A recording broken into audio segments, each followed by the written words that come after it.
Olá! As propostas que impactam povos indígenas e quilombolas passam a ser tema de um colegiado específico na Câmara. É a Comissão da Amazônia e Povos Originários. A deputada Célia Chacriabá, do PSOL de Minas Gerais, é a primeira parlamentar a presidir a comissão. Conversa comigo aqui no Palavra Aberta sobre as prioridades e desafios à frente do grupo. Deputada, bem-vinda ao Palavra Aberta. Obrigada. Deputada, a senhora está aí como primeira representante de Minas Gerais, representando os povos indígenas de Minas Gerais, primeira mulher indígena presidindo uma comissão e a primeira presidente dessa comissão que está sendo inaugurada agora, né? Esse pioneirismo, o que pesa e o que desafia aí nesse pioneirismo? Tem muita coisa boa, mas pesa também, né, deputada? É como se a gente entendesse esse contexto também, assim como o Ministério dos Povos Indígenas, que é criado, eu falo que é um ministério novo, mas também se a gente olhar para a história do Brasil, é um ministério ancestral. Assim também é o peso também dessa comissão aqui no Congresso Nacional, é como se dissesse uma resposta também para a sociedade brasileira, dizendo que o parlamento não vai ficar omisso, essa importante comissão também inaugura um momento de discussão, um momento onde traz a voz dos povos indígenas, conduzida por uma parlamentar indígena, que embora venha do Cerrado, eu tenho dito que a gente não precisa ser da Amazônia para defender a Amazônia, não precisa ser indígena para defender os povos indígenas, afinal nós povos indígenas não somos nem 1% da população brasileira, somos 5% da população do mundo e protegemos mais de 80% da biodiversidade. Isso significa que já é reconhecido pela ONU, a solução para a crise climática é representada também pela demarcação dos territórios indígenas. A demarcação dos territórios indígenas hoje representa um bem prestado não somente aos territórios indígenas, mas para toda a humanidade. Então é uma comissão que também vão ter desafio, mas nós já fizemos um levantamento e já foi distribuído 40 projetos-lei para ser tramitado nessa comissão Amazônia, Povos Originários e Tradicionais. Iremos pensar essa comissão como um importante momento de consulta também e diálogo aos povos indígenas e tradicionais no que requer o direito ambiental, o direito territorial e, sobretudo, o direito à vida. Já temos mais de 10 requerimentos aprovados nessa comissão e agora saindo do mês das mulheres indígenas para o mês do Abril Indígena, que sempre foi um mês de muita resistência do lado de fora, e agora temos a presença também da ministra Shona Guajajara também no Ministério dos Povos Indígenas, mas agora tem aqui também a nossa forte presença aqui presidindo uma comissão. Antes da Constituição Federal de 1988, já tinha Juruna Chavante, mas demorou 30 anos para eleger a primeira mulher indígena para o Congresso Nacional, Joênio Apixana, e agora a nossa continuidade nessa importante comissão tem uma tarefa gigante, mas disposição é o que não nos falta. Enquanto a parlamentar indígena mais jovem do mundo, tenho muita sabedoria e muita força ancestral para conduzir essa comissão. A senhora falou que já tem 40 projetos de lei, 40 propostas distribuídas para a comissão. A senhora já mapeou, já identificou algumas prioridades entre esses projetos? Tem um projeto que veio distribuído também, que estava tramitando na Comissão de Direitos Humanos, que é a questão de destinar as multas ambientais, ser destinada também para benefício aos territórios indígenas como uma compensação, que é de autoria da deputada Joênio Apixana.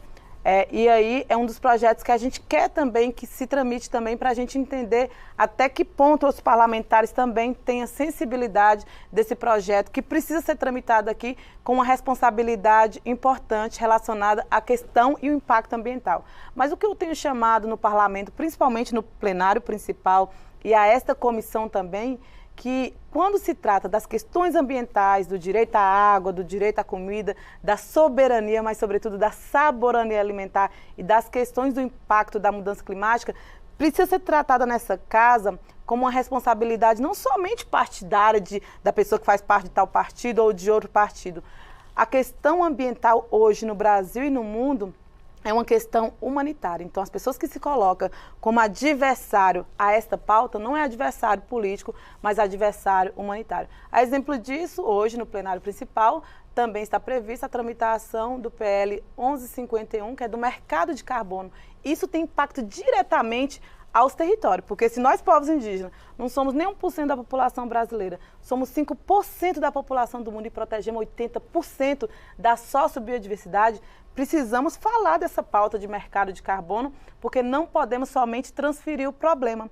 O problema precisa ser solucionado a partir de uma transformação e de mudança de consciência. A senhora acredita que a comissão pode ser um espaço para começar essa mudança de consciência e de começar um debate sobre essa, talvez, falso conflito aí entre crescimento econômico e preservação, uma vez que a gente tem espaço aí como o mercado de carbono e outros para manter a floresta em pé e ser mais lucrativo ainda na visão econômica?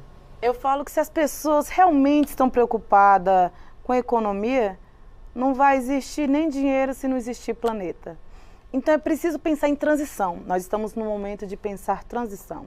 Transição econômica, transição política, transição energética e transição humanitária.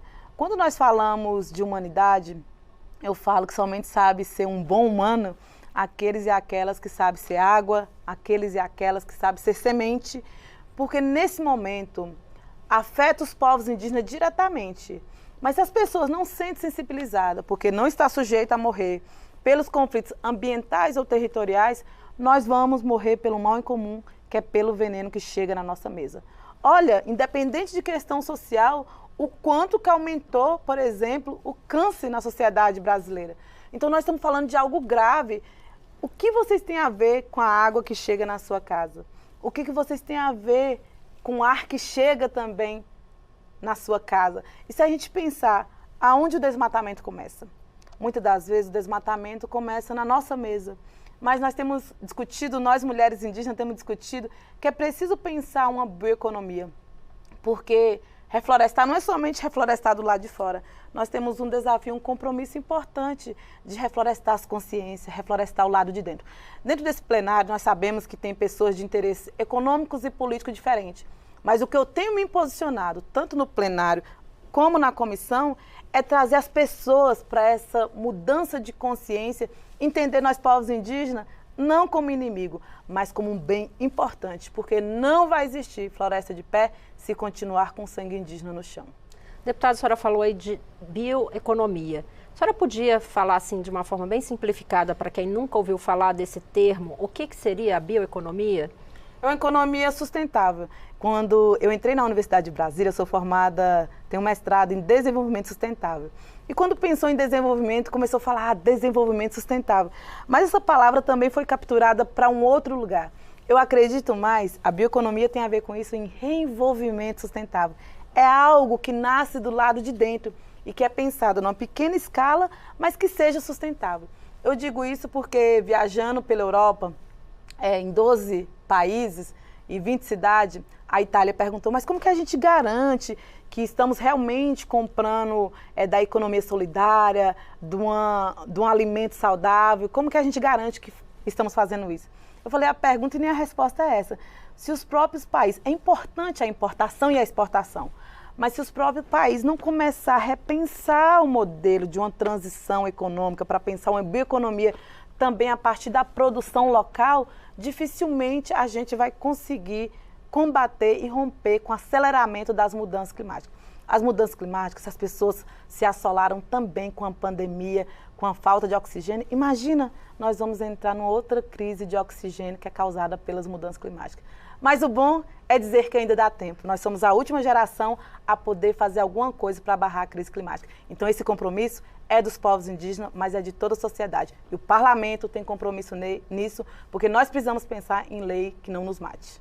Obrigada, deputada. Nosso tempo, infelizmente, chegou ao fim, mas já deixo o convite para a senhora voltar ao Palavra Aberta e contar para a gente aí dos avanços da comissão, dos projetos, audiências. Muito obrigada. Obrigada. Temos uma extensa programação no Abril Indígena, com o primeiro seminário dos povos originários a ser realizado por nossa comissão. Obrigada. Chegamos ao fim desta edição do Palavra Aberta. Eu conversei com a deputada Célia Chacriabá, do PSOL de Minas Gerais, presidente da Comissão da Amazônia e Povos Originários. Você pode assistir a esta e outras entrevistas em nossa página na internet, câmara.leg.br. Obrigada pela audiência e até mais.